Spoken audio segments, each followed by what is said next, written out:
In the vacation and short-term rental industry, the guest is the most important piece of the puzzle. Without them, we have no business. We strive to ensure the guest experience and stay is a great one. But being business owners, sometimes we only see things from one side. With each episode, we'll show you a look from the other side. Do you know what your guests really think of their journey? From booking to checkout. What do they really like and what do they hate? Best to listen and learn. Hello everyone and welcome to Guestplained, where I'm chatting with guests to discuss their journey from booking right through to checkout, their likes and dislikes. The feedback will be priceless for your business. Today, my guest traveled as a solo traveler to Rouen in Normandy. So my guest today and the guest of the episode is Caroyl. Hello, Caroyl. How are you? I'm fine, thanks. Hello. Thank you very much for your time. Thanks for joining me. So just as a reminder, if you've forgotten any part of the journey, it's absolutely not a problem. And if you've got any tips to share, that will be great. So we're going to talk about your last trip to Rouen, and just to keep things simple, whether you booked with an owner or a host or a property management company, I'm just going to call them a manager because they have to manage the booking and they have to manage the property. So I'm just going to call them a manager. So the first question, how long ago did you leave the property that you last booked? Roughly. I left on February 12th, so maybe 3 weeks ago. Yeah, okay. So you're starting on your journey to look for accommodation. How do you feel? Do you feel overwhelmed? Do you feel excited? How do you feel when you know, okay, right, I'm going to look for accommodation now? I think maybe I approach it in a different way because I kind of pick a big general area, and then I start researching where I could stay for perhaps a week or more. Mm-hmm. And then I try to find a place where I can stay in the center of an area and then just take day trips from there. Yeah. I'm sorry. How many websites do you look at then? When you're starting to look, you're looking at the area, but when you start to look at the accommodation, how many websites do you look at? Just VRBO. Just the one. And why do you just look at VRBO? I've used them for years, maybe 10, 12 years now at this point. And I've had some not so great experiences, but for the most part, I've had really good experiences. And I'm really good at reading, what's on the site. And I always look at all the recommendations. I go through all of them so I can see exactly, what I might need, like good Wi-Fi or good light, stuff like that. So I really key in on the ad for a particular place or the write-up for a particular place. Do you always scour through the reviews as well of the properties? Yes, I look very closely at all the reviews. Yeah. I think they're very, very important because many a times I won't book a place if I see a bad review. Yeah. Okay. What do you think of the process of finding a property to stay in? I don't have a problem with it. I think it's fine. It's obviously much harder when it comes to a city like, say, Rome. I've been looking for a place for Rome for the end of May, and it's a little bit more difficult city-wise, but in the country it's usually not so difficult. Yeah. In the city, is it because of the location, or do you have certain filters or things that you're looking for that make it more difficult to find the right property?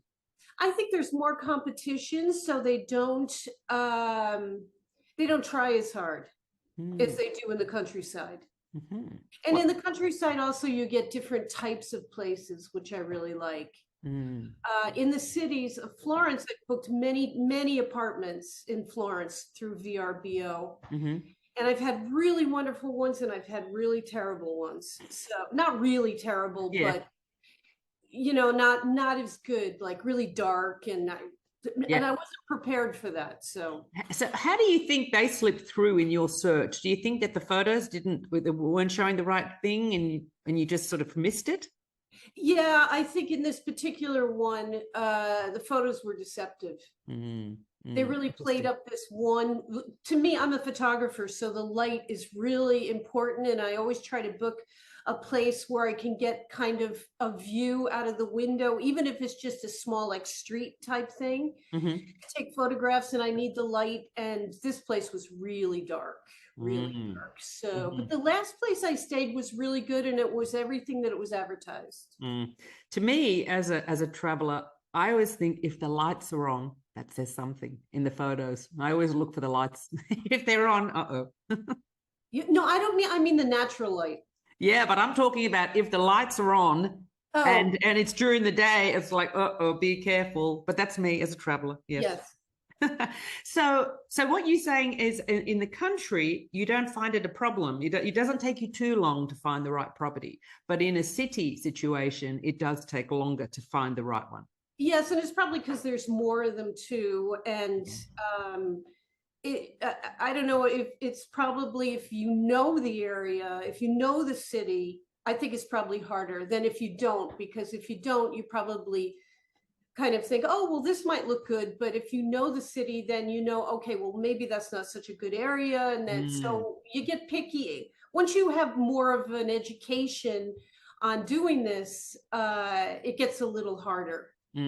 yes.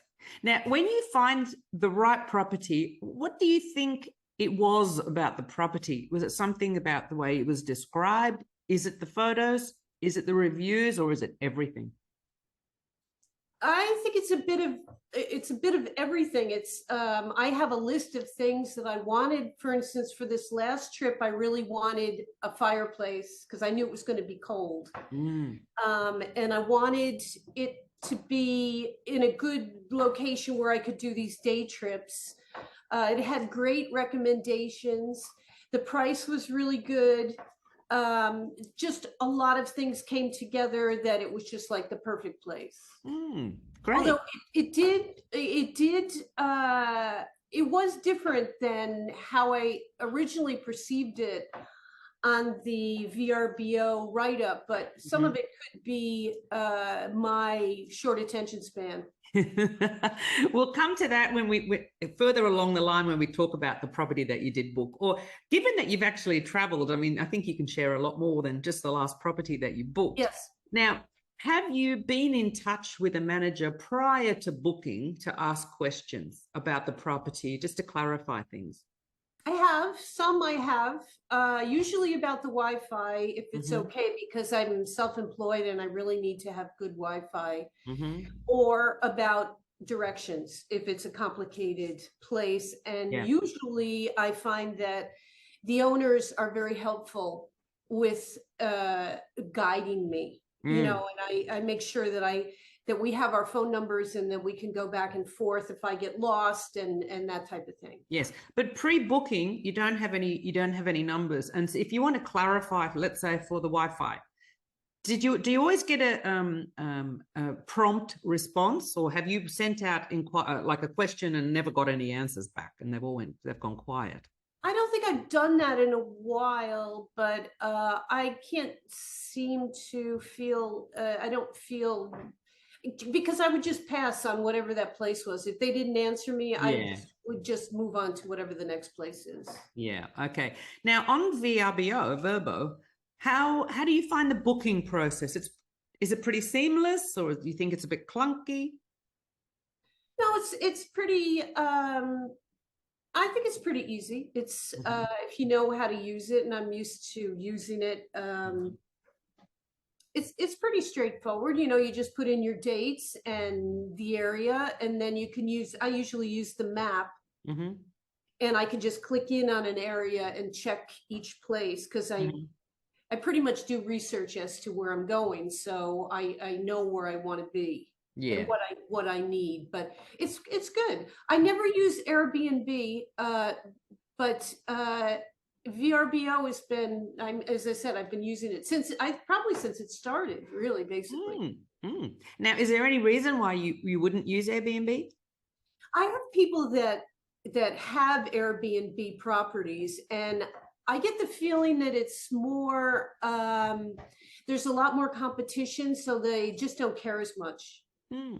And I know of a lot of places that have been trashed, and they rent to kids. They don't really care, and I don't think that there's the attention to detail that VRBO. It's more serious, I think. Mm-mm. And are you aware of booking direct with a property management company or a property owner? Are you aware that you can do that and bypass VRBO or Airbnb? Yes, I do that on bookings sometimes. I can go just directly to the place if I can find the website. I just Mm-hmm. try to search for a place, and I would do it that way. Mm-hmm. But I'm okay through VRBO because I'm very particular about price. So I think I'm getting a fair price, so I don't feel like I need to go outside of VRBO. I mean, Mm. I would, but I don't necessarily. And if I've stayed someplace once and I want to go back, I'd go Mm. directly to the people. Oh, And you not, would. yeah. Okay. Yeah, good. Okay. So you've booked a place, you found a place, you've booked it. Now we're going to talk about the pre-arrival. Now, do you or have you received many emails prior to arrival? You've booked it and you're about to arrive. Did you get any emails that excited you about the upcoming stays or told you about what's on, things like that? Well, this last time, I think I booked the place in early December, and I hadn't paid because with VRBO you pay a certain amount and then a certain amount, and I hadn't paid it all, and I went back and forth whether I was going to change the place that I was going to stay. I wasn't sure, Mm. and all of a sudden I get a email from them. They were an older couple that owned the place, and they wished me a Merry Christmas and said they were looking forward to me coming. And it was like, oh, now I can't cancel. So, but I thought that was really nice, and they turned out to be a really nice couple, and the place was really nice. So it was perfect. But I liked that they did that. Yeah, that's lovely. That's lovely. Now, on VRBO, I don't really remember, or actually, no, can the manager take a security deposit? Did you have to pay a security deposit or did they offer you an insurance waiver? No, I see some of them have insurance. I think they're all different. For Mm. this one, there was no insurance. There was nothing like that, security deposit. Oh. I think it was because the way the whole thing was set up. It's like the owner's house is there, and then they have a little house next to their house, and that was where I stayed, and it's all enclosed in this whole gated area. So Mm-hmm. they're kind of in control of what's going on Mm. there. But Mm. other places I saw were requesting security deposits, and in Florence, I know many times there's security deposits, and then there's cleaning fees and all that type of stuff added on. Mm. So How do you feel? How do you feel about having to pay a security deposit? I can understand why they do it. I I try not to have to do it, but I think also on VRBO because they rate the people that stay Mm-hmm. at their accommodations. So perhaps that applies to some people, but not all people. I don't know, but I Mm. would avoid a place that had like a high security deposit. Oh, interesting. Okay. Mm. Now, did you, besides this couple that wished you Merry Christmas, have you ever felt from the emails that you got prior to arrival, did you ever feel excited about coming up your upcoming stay? Did they sort of drum up the stay, the area, No, what's on? No? Okay. Yeah. And did you ever feel connected to the property manager besides this couple with the Merry Christmas in terms of with communications? uh, Did you feel that they cared about you? Do you feel that they cared about your upcoming stay? sometimes people do. I find when it's people like a couple that you're coming to someplace that's close to them, that's the way it usually is. But just generally, like any of the places I've stayed in Rome or in Florence, not really, no. Hmm, Or okay. business. Yeah, yeah.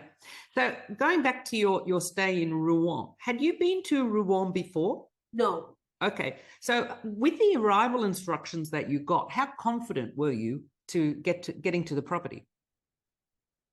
Well, that was one of the things that I read in one of the comments, that if somebody complained that it was difficult to find the Mm, place. mm, But I mean, I live in France and in Europe, and I know how difficult things are. So I just kind of wrote that off. That didn't matter to me. But the exciting thing was this: the woman told me that the quickest way to get there was to take a ferry across the river. And I'm thinking, oh, that's just fantastic. I can't wait to do that. So that was no problem, except for that it was a strike day. Oh no. And the ferry was closed, so I had to go all the way around, all the way around. I was like 30 kilometers out of the way, but she didn't know. Neither of us Yeah. even thought about it. But Yeah. Yeah. they were very helpful with directions, and it was kind of a complicated place to get to, but Mm-hmm. once I got there, it was easy. So And any other city that you'd never been to, had you ever had an issue where the arrival instructions weren't clear and it started to stay off on a very bad foot?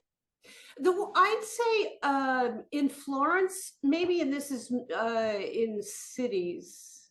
In Mm, Rome, I usually always stay in the same place, but in Florence, the timing is always difficult. And if you're driving around with a car out in the countryside, and then you've got to come into Florence into an apartment, um, I usually park my car at the airport. This is what I've started to do, and then take a taxi in, because it's so complicated. But you have to line up the time exactly to meet the person to mm-hmm. get into the apartment.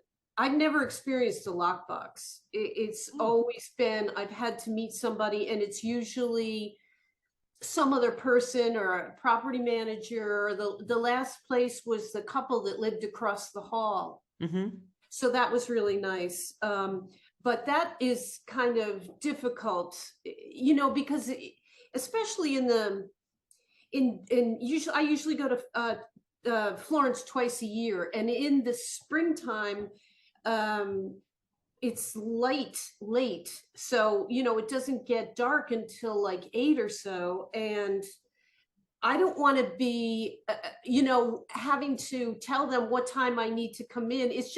I just don't like to have to do that. And it's difficult, it seems, every time to have to Mm. meet somebody and worry that they're going to be there, and then drag all this stuff up the stairs. It's kind of, and then checking out the same thing. It's difficult. Yes. Yeah.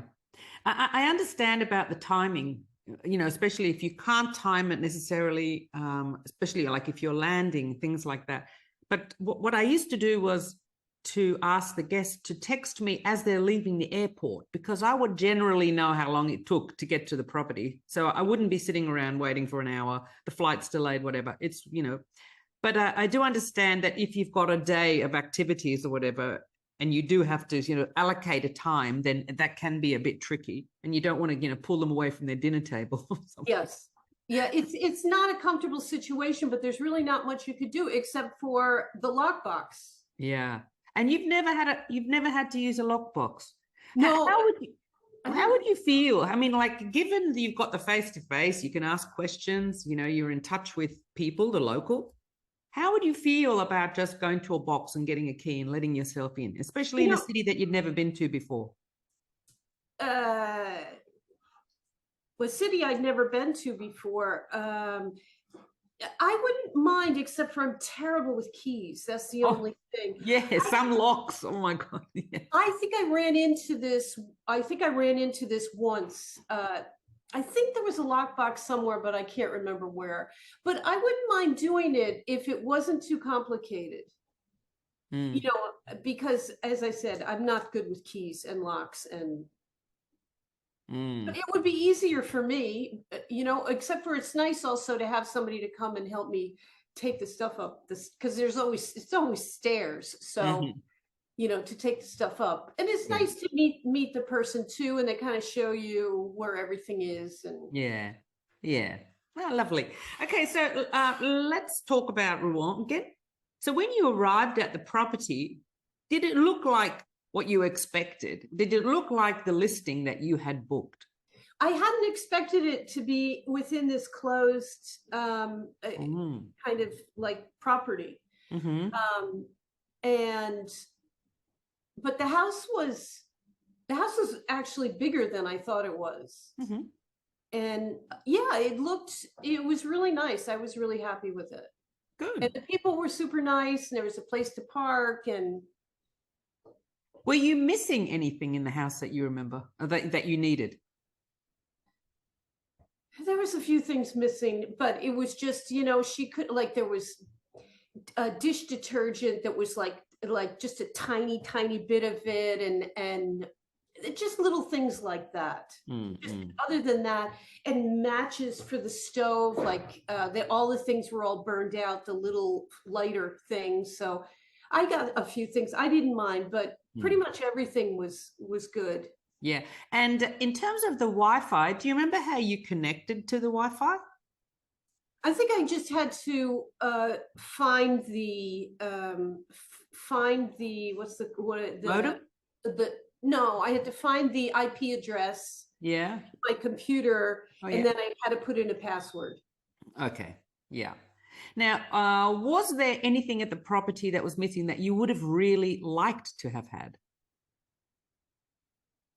Um, there was maybe I would have liked to have understood more. I probably should have asked, but I didn't want to bother the people. There was a sort of a couch that was in front of the fireplace, and I wished I'd known if it pulled out into a bed. It looked like too complicated for me to. It wasn't like a regular, like a pull-out type thing, Mm-hmm. because I would have slept there instead of going up the stairs, because there were these little tiny narrow stairs that went up, and it would have been warmer for me to stay. I would have rather stayed there, Mm.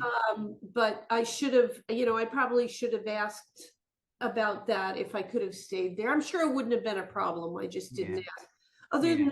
that, no, it had a full kitchen. As I said, there was a place to park. The Wi-Fi was good. There Mm. was a television, which I didn't use. Was there a Fireplace. welcome book that explained everything? She had so many brochures. I'd never seen so many books and brochures on various things in the area. And there was also like a little book where you could write a note Mm-hmm. to, when you leave, that type of thing. Mm-hmm. Have you stayed in a property where the guidebook, the welcome book, was it actually digital, or you got it on your phone before you arrived? No, Mm-hmm. Okay. And that not sounds, at the property. no, that sounds too advanced. I like the old school places. Okay. I mean, I could figure that out. It's just that I really like the Yeah. old school type thing. Yeah, fair enough. And while you were staying there, did anything break? Did you have any issues, and were they promptly looked after? No, nothing broke. Mm-hmm. Okay. Nothing was broken. Nothing was broken. The Okay. fireplace was a little bit tricky, but it was fine. I mean, I'm used to staying at places, so Yeah. everything was fine. Great. Okay. Now, day of checkout. Was checkout very straightforward? Did you have a list of things you had to do before you left, No. or was it all very straightforward? Straightforward, because I know what I always do. I know what I always do before I leave. Mm. So I just do all that, and I think it's probably above and beyond what other people do, Mm-hmm. I'm guessing. Mm-hmm. And I just had to give them the keys, and that was it. And they'd actually invited me over to have a glass of wine the evening before, which was really nice. And then I left, and everything was fine. Mm-hmm. In terms of the things that you do before you leave, in terms of checkout, washing dishes, etc., etc., how do you feel about doing that? A lot of people say, well, we're paying a cleaning fee, so I shouldn't have to do this. How do you feel about doing that? I don't mind doing it, because I've always done it, and I think it's just, it's a nice, if you have a nice stay there and the people are really nice, I think it's just helpful, and It's just something that I would prefer to do. I don't want them to be servants for me, to have to clean up after me. I just make sure everything is back to neutral, basically, Yeah. back to the way I found it. Yeah. Yeah. Now, probably not in the Rouen property, but in a more city kind of property. Have you ever been aware of any devices, or have you been told of any devices in the property for like noise monitors or smoke, like cigarette smoke detectors or air conditioning monitors that will turn aircon off if you're not there? No, maybe air conditioning, but I don't know. I don't remember any of that. Okay, that's not a problem. Okay, so after the stay, did VRBO chase you up for a review? To write a review? No. I maybe one email about it. You know what they do? They, I think the place that the owners, they usually write a review right away, and then VRBO will say, you have a review of yourself, and if you would like to see it, write a review of the property. Mm-hmm. So, and I planned on doing it anyway, but I just hadn't gotten around to it. Mm-hmm. So, but they didn't bug me about it. No. Okay. Do you always write a review?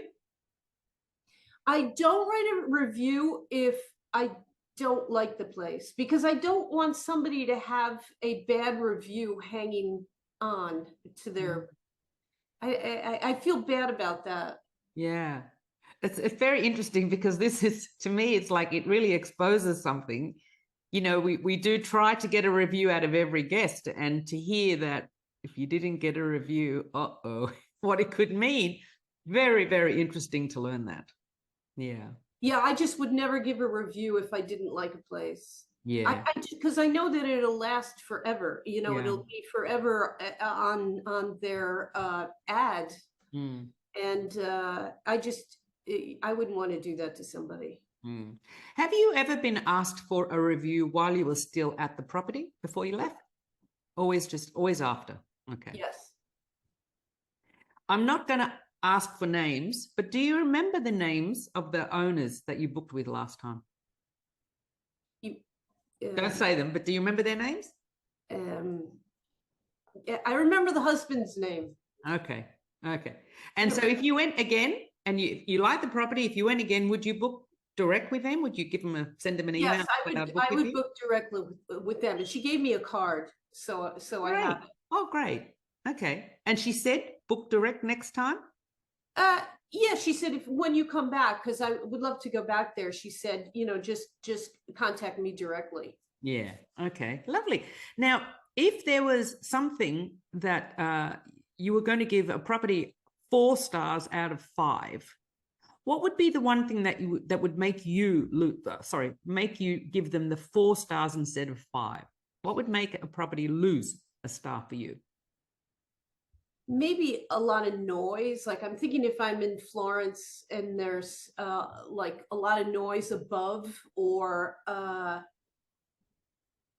the kitchen is kind of crappy. It's like in the cities, especially in Italy, that you could get really bad. The kitchens are not the greatest, but that could be noise. I think would really bother me, or noise on the street that I didn't realize that was going to be like that. Just the whole mix up with meeting, that type of thing might do it. Yeah, yeah. And just to start wrapping up, what are the most important things that you look for in a holiday rental, but also along for the journey? It seems that you're very loyal to VRBO, so you're loyal to that process. It obviously works for you. But what are the most important things for that journey and for the property for you to make it a really good experience? I would say, well, as I said, it has to have good Wi-Fi. It has to be quiet. Is this the type of thing you're talking about? Yep, quiet, but the whole process seamless. If you prefer no security deposit, then that sort of thing. Better, a good communication as far as finding the place. people that are, a warm welcome from whoever the owners are. Mhm. Privacy would be very important. Mm. Um, um, I'm not quite sure exactly what you're looking for, but But just the ease of the process, but you've touched on it. I mean, the communication, the warmth of the welcome, the making sure the instructions are very clear. These are all very important things for your journey as a guest to have a yes, good day. and No. for meeting someone at the right time, like getting together at the right time to be able to check in and check out, that type of thing is important. Mm-hmm. And just just communication Mm. about the whole experience in the place, and if I have any questions or stuff like that. And flexibility also. When COVID hit, I was booked at a place in Haute Normandy, Mm-hmm. and I had to cancel. Mm-hmm. This wasn't the same place, but the people were very understanding, and there was no problem. And I had already paid them all, Mm-hmm. so understanding that things happen, that's important. Um, that type of thing. Yeah, that's lovely. Well, we've come to the end of the interview, Carol. Was there anything else, any other tips to make your journey better? Anything that you can recommend for us? I would recommend staying away from the super modern places, Mm-hmm. because for me, I really like to experience these places as they were. Traveling around France, it's like there's so much history, Mm. and to stay in super souped up modern places would be kind of like a disservice to the whole thing. Mm. It would be kind of alien to the experience. Yeah, yeah. Oh, And the remote places, I think, are really wonderful, to stay in someplace remote in the countryside with animals. And mm. Mm. Well, Carol, it's been a pleasure hearing about your journey. Thank you so much for sharing it all with us. And if you have any questions for Carol or about VRBO or anything, you can pop them in the comments below. Carol, thank you so much for your time. It's been a pleasure. thank you. Thank you. Bye-bye. Bye. Well, I hope you enjoyed that episode. If you would like to invite your guests to share their journey and so get some feedback on your service, please do email me at wave@theguestinspector.com. That's wave@theguestinspector.com, and that's inspector with a double N. I hope to speak to them soon.